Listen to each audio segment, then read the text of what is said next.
Hello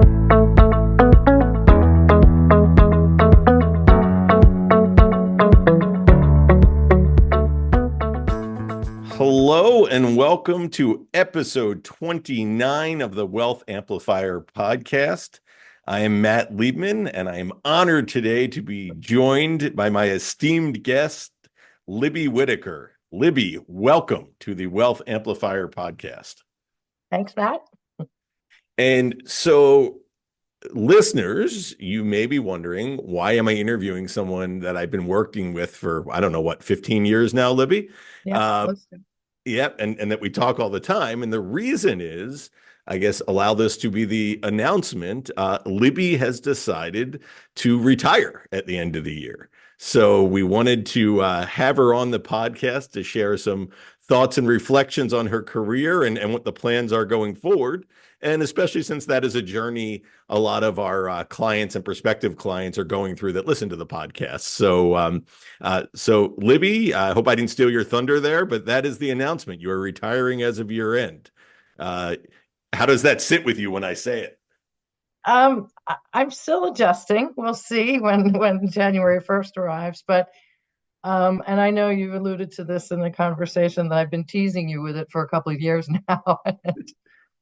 Just finally got to the point that it's time. I'm ready, and fortunately, I'm of good health, and there are a few things I want to do in retirement. I want to be able to enjoy them, and I decided that this was the year I would do it. So that's what drove me. So thank you for your patience. No, I would just for clarification, I was never ushering you to the door. It was just for about 7 years at your annual review, you'd be like, yeah, I'll maybe work for one more year. I was like, okay, just give me the heads up when it's happening. And this year you said, like, no, really, this time I mean it. So as of year end, you'll be officially retiring. So congratulations. I've said it to you personally before, but for the podcast listeners. Thank you so much. So today, the topic we want to amplify on the Wealth Amplifier podcast is Libby Whittaker. So why don't we start there? Why don't you tell us, Libby, a little bit about your career, your journey to get to this point? Okay. I as I told you earlier, I had to go make a few notes because it goes back so far to 1977. So I'm approaching almost 50 years in this business. There was a small hiatus for raising a family, but anyway, 1977 was when I started. I was newly married and newly relocated from Washington, D.C. to San Jose, California, which was a first for me. 4 months into a marriage, we moved to San Jose, California for my now ex-husband's job. And I had to find a job. I had been working in Washington, D.C. I was in the trade press, government relations area, covering the natural gas pipeline industry. It was very cool. I liked it. I was a writer covering Capitol Hill. But anyway, I had to let that go and move to California. So I just ended up joining Dean Witter, which was that's a California firm.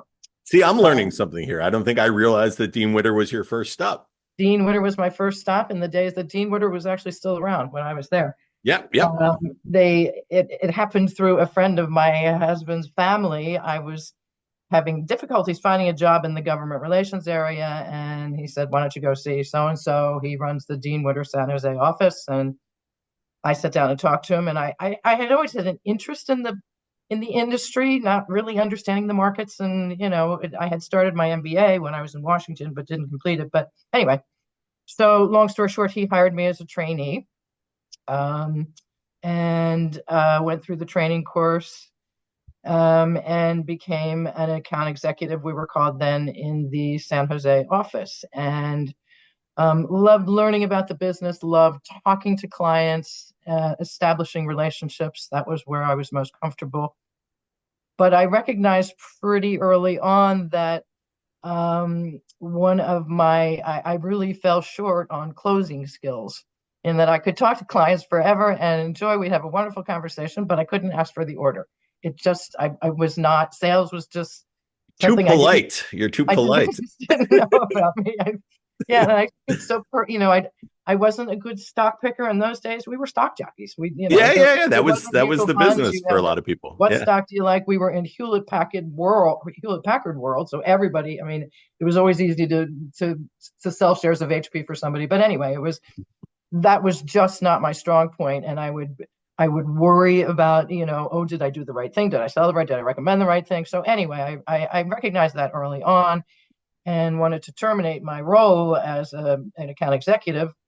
I was going to leave the firm, but very nicely, there were some people in the management area of Dean Witter who recognized that I had some other skills, and they were looking for an account executive recruiter, someone to interview and recruit prospective people coming into the business. And so I accepted that position, and that worked out real well. I could work in San Francisco. It was fun. I commute on the train to 45 Montgomery Street. I was in the headquarters and did that for about 2 years and had fun doing it, and would just I'd go to different conferences to talk to people, and I did have an innate sense of what it took to be a stockbroker in those days.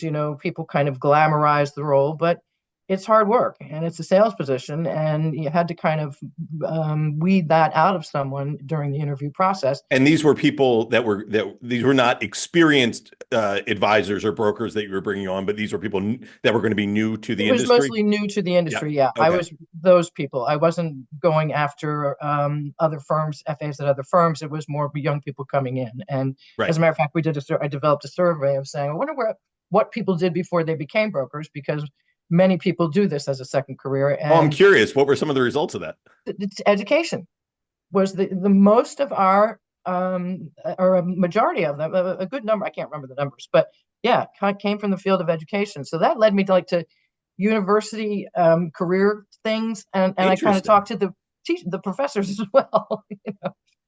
Yeah, came from the teaching field. So anyway, That makes sense. I feel like that tracks. yeah, I yeah. think others that I know that have come over from other fields, they're people in with, let's say, a psychology background have often done well in this Mhm. field, and to go into education, sometimes you need a bit of a psychology background. So I feel like that does track a bit. Yeah, yeah. So did that, and then I was in that role for about 2 years, and all of a sudden it was time to move back again. In a 13-year marriage, I moved 8 times. So move number two, we were heading back to DC. The firm that recruited my husband to DC was going to open a DC, or to California, open a DC office. So off we went, and at that point, I was pregnant. So I spent the next 13 years. I had 3 kids in 4 years, and we also continued to relocate a number of times. We went from Washington to Massachusetts to Rio de Janeiro, Brazil for 2 years, back to Massachusetts, back to Pennsylvania, then down to Pennsylvania. Anyway, it was so that 13-year period.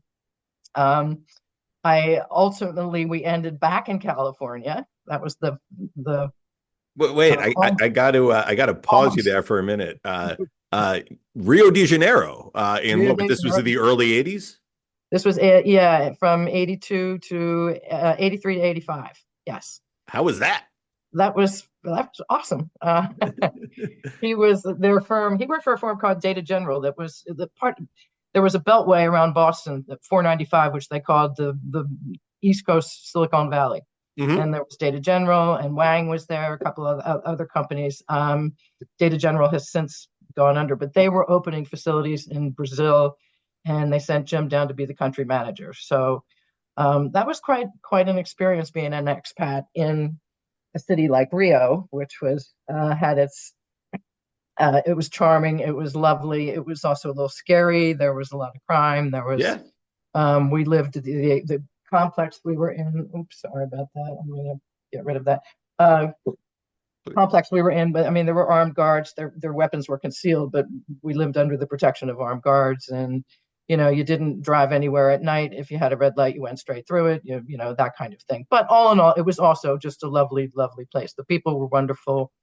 We had a lot of fun, That's and that great. that was a 2 year stint there. All learned to speak Portuguese. My little 2 year old was learning Portuguese words before he was, for which he didn't know the English equivalent. So he was literally bilingual. I mean, we'd speak English a little bit, but we got Oh, everybody. now is he still bilingual? Can he speak Portuguese? The boys, if they're when they, because their dad went back to Brazil again. We came back and then he went back for 5 years in Sao Paulo, and they would go down. And when they're around it, they do a little bit. They we don't speak it enough. I mean, I was fluent as well, and I if I went to Brazil and spent 2 weeks there, a lot of it would come back. But Right. yeah, that's And not that's kind of. not the easiest language from what I understand. No, I don't. I had a language background. I was a French major in college and a Spanish minor. So for Okay. me, it was easy to pick up. My ex-husband speaks 6 languages. So yeah, we kind of have the ear for it, if you will. If you Yeah. have an ear for it, it's okay. If not, it can be tricky. And what I do now is mix them all up.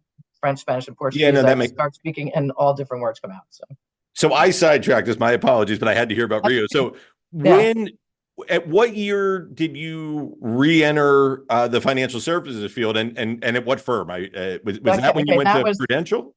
yeah. We went to California.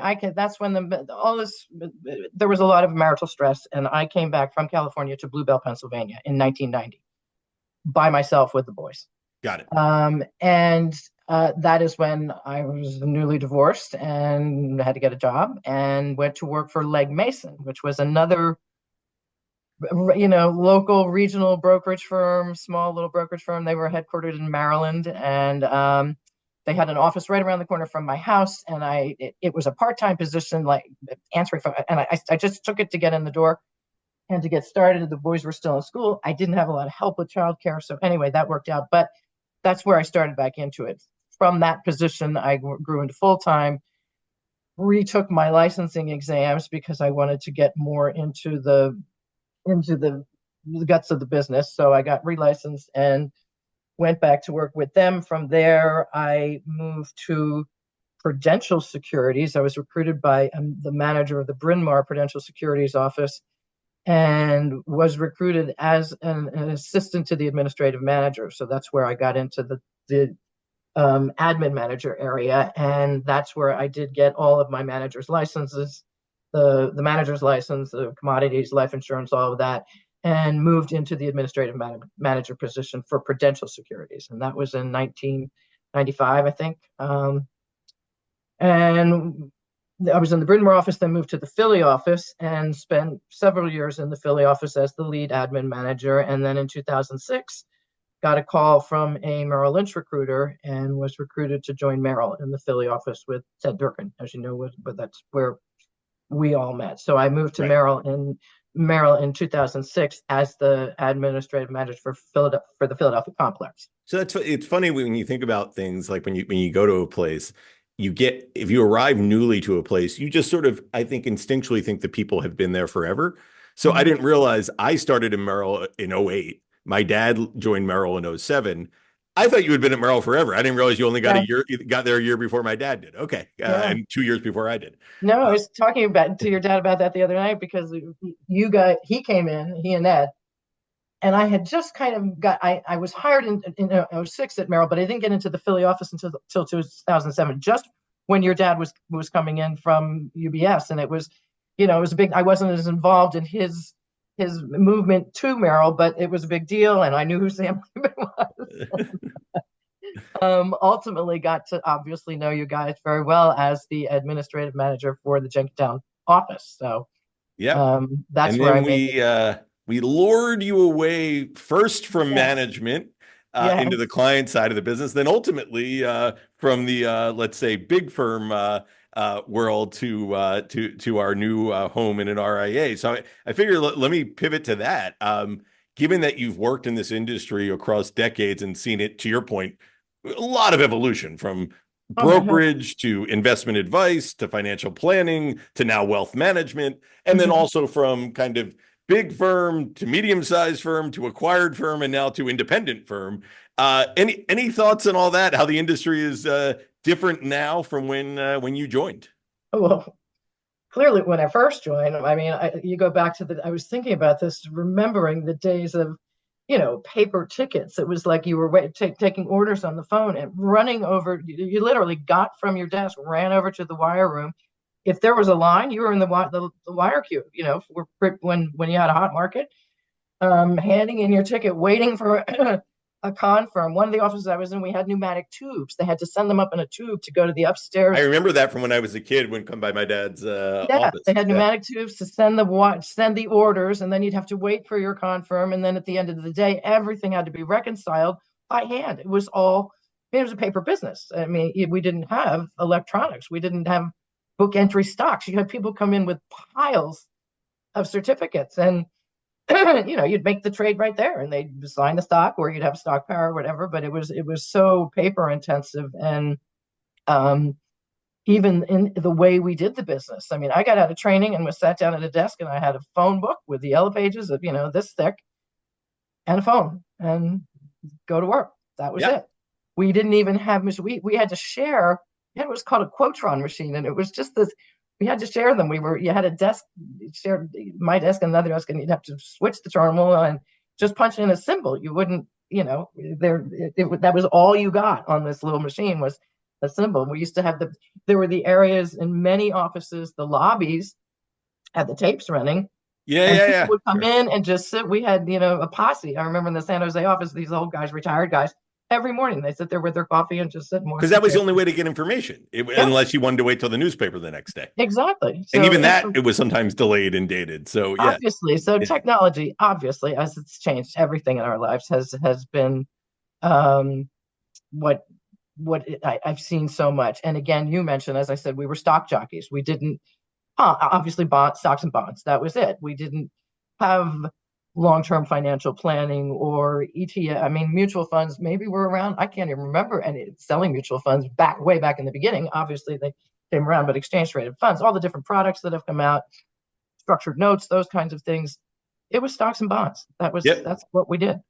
So And the so evolution has been phenomenal, and the idea of being ticket driven or transactional business driven more so than as we are now, wealth management advisors and under a managed platform, that didn't exist back then either. So I think it's come a long way, and I think it's in a good way that it's come. I think it's services the clients better, and makes us better financial advisors. Yeah, I do. Yeah.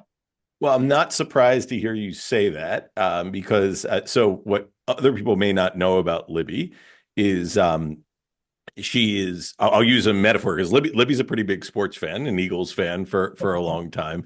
So I'll quote the current Eagles quarterback, Jalen Hurts, who after, I think it was at a press conference once, after winning a bunch of games but getting accused of not playing that well, he sort of snapped back at the press. We won the game. Let's keep the main thing the main thing. And Libby and Libby is very good at keeping in this business the main thing, which is of course servicing clients, Yeah. getting to know them, their goals, their needs, and helping them reach the finish line. Investments are critically important, planning critically important, but it's a people business. And I think you innately understand that better than most that I've worked with over the years. Well, thank you. That's been the part of it that I most enjoy. That it's about the people, and as you say, it's if you don't have that, nothing else really matters. So you've got Yeah, to have. no, that's right. And so before we shift to your plans going forward, did have a question for you that just popped in my head. And as you know, I don't like to make everything about categories and identities and so on that sometimes we all get put into. But when you started in 1977 at Dean Witter, how many women were there in the office? I had that in my notes, and I said I don't think I'm going to go down that road. I Okay, went down the road for you. Let's go. How many? okay. In my training class in San Francisco, there were probably about 75 of us. I can only remember four women. When Wow. I got to the Dean Witter San Jose office, there were two of us, and that office had probably close to 40 accounting executives. It was a two-story office.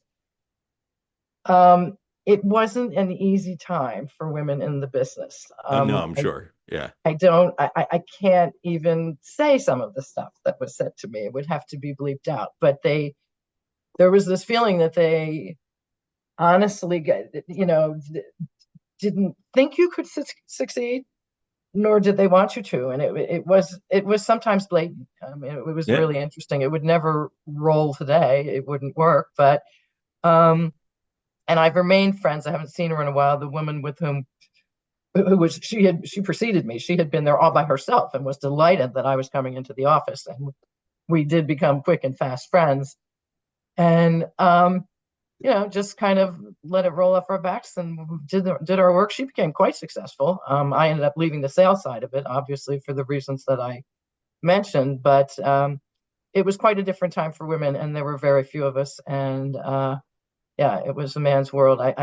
I'm thrilled to see the progression of women in the industry. It's really been something to behold. So Yeah, no, it's only one data point, but two or four out of 75 and then two in the office out of 40. Fast forward to now, you work at a firm where we are 50% women. yeah, It's exactly yeah, 50%. it's yeah. Times have changed a bit. Times have changed. There has In a been good way. progress. So yeah, yeah, yeah, Yes, in a yeah, very, very positive way. yeah. So, So um, let's shift to the future. What are your retirement plans? What are you going to do? I don't know. The first thing I'm so excited about is that I can do anything I want during the week. I'm never going anywhere on a weekend. I can do it on a Tuesday, Wednesday, Thursday, or You'll never Friday. travel on a Friday again. Never. No, my trips are gonna be, I'll go on Monday and come back on Thursday or something. So, and I've got matinee day for Wednesday's matinee day in New York. So that's um yeah, I have a lot of obviously domestic and international travel. I've visited many countries and many places, but I still have a few that I've got to get to. COVID put the jinx on a lot of traveling for a while. So um, I did have my trip to Africa in September and October, which was awesome. So that was the beginning of it. But I do have a couple of places I still want to go. As I say, I'm healthy. I'm good. I want to be able to take advantage of the next 5 or 6 or 7 or 8 or 10, 20 years, continuing that with my good health.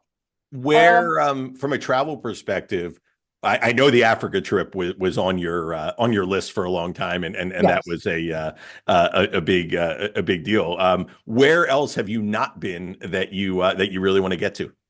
But next up, and this will probably surprise many, is I have never set foot on Italian soil. Never Really? been to Italy. So Italy Ah, has to be several trips or one 6 month trip. But I uh, definitely have all kinds of places, and I do have a scheduled trip. I believe that I have a friend who's got a wedding in Tuscany. oh wow. It's the summer, which is probably time to go, but I don't care. Because I want to do trips. But we could do Rome and Tuscany, and maybe the Amalfi Coast then, or Rome and Tuscany, and someplace else. But yeah, Sicily, like Como, the whole country. I don't know why I've never been to Italy. It just never. I tried to go during COVID. I had a trip to Sicily planned, and Right. that was canceled. So that would be the first one. Greece, largely Portugal, some places in Europe um, are the top ones for now. I'd love to. I'm trying not to do repeat. I'd love to, as much as I'd love to go back to Brazil. I've been there. I lived there. I'd rather. I never. When I lived in Brazil, I never got to Buenos Aires, Argentina. I would have loved to have done that. So, Sure. um, but Italy and Greece are my next two stops, I think, and then I'll take it from there. So. Sounds great. And Been other places in the country I haven't been to. I've never been to Niagara Falls. So, that no, silly there's a lot little of thing. beautiful stuff I've in the never been to the US. Grand Canyon. I'll go to. And I also have friends kind of all over the country, which I'm really looking forward to maybe some even road trips, like drive it because it would be fun to do that. Grab my sister and we'll take off or something. So Are you gonna do a cross um, country road trip? not all the way across, but I might go pretty far. We'll see. Cool. All right. Sounds fun. Uh, Before we wind down here, we always ask our guests, and even though you are a member of the Amplius team, you're technically a guest on the podcast. Is there a nonprofit, a cause, or a charity that you would like to amplify on the podcast here? Yeah, I have two things. I have a nonprofit and a cause. So the nonprofit that I'm thinking of is the acronym is NAMI. It's the National Alliance for Mental Illness. Okay. NAMI, which is a national program, and for anyone who out there who may have a family member or a loved one who does have some mental health issues, this is a terrific resource. They offer courses and resources and it costs you nothing. I've attended one of their courses, and um, just lots of resources for the areas in which you live. And I know it's national. I know they have one in Philly. They've got one here in New York, which is a terrific thing. And they raise a lot of money for the mental health industry, and it just is it's a great organization. And just the other one, a cause. I'm just feeling this. We seem to arrive in a place politically and nationally um, of polarization, and Sure. it's not just politically. It seems to spill over into other areas of life, like at the Thanksgiving dinner table. And I've just been thinking, what you hear, I'm right, you're wrong, and you're stupid, and period. I don't like you, and the whole I'm right, you're wrong thing is what divides us, I think. And it brought me to there was a quote. An attorney named Tom Klein spoke at my son Pete's Drexel graduation many years ago, his law school graduation. And Tom Klein is of Klein Inspector, or their Oh, sure. Always very courtside at the Sixers games. Yeah, yeah. personal Yeah, injury lawyers. yeah. He gave a terrific speech. And at the end, the wisdom he imparted to these graduating law students was, it is better to be kind than right. I've And heard that one from you. I like it. I mentioned it at dinner. It's Yeah. the words just stuck with me, particularly coming from a personal injury attorney of the magnitude and scope and reputation that Tom Klein has. But I just wish that for everybody, if we'd all think about it, it's better to be kind than right. Who's right, who's wrong, doesn't matter. Let's just all be kind to one another. So I Well, leave you with that for Thanksgiving and beyond. And thank you for a wonderful career, ending of career. This has been the happiest time of my career. I wanted you to know that. So my oh, time with Amplius has been, you talk about the small firm versus the big guy, and there's just no comparison. It's just, we're a family, and it's a wonderful place to have worked. But I'll be a client, so I'll still be around. we I'll remain a client. Yeah. as you know from Edward's retirement, people retire from Amplius, but they don't really leave. No, yeah, I'll be All there. of our holiday parties, dinners, Ed's always there still, I know. and I expect the same from you. So And with whom I stay when I come to visit, and I always like to visit her, so I'll just come to visit her and yeah, pop into the office. So yeah. as they say in England, goodbye for now. That's all. Well, thank you so much for everything. Congratulations on an awesome career, and very excited for you for what comes next. Thanks, Matt. It's been great. We've had a great run. Yep. All right. Episode 30 coming out soon. I don't remember what it is.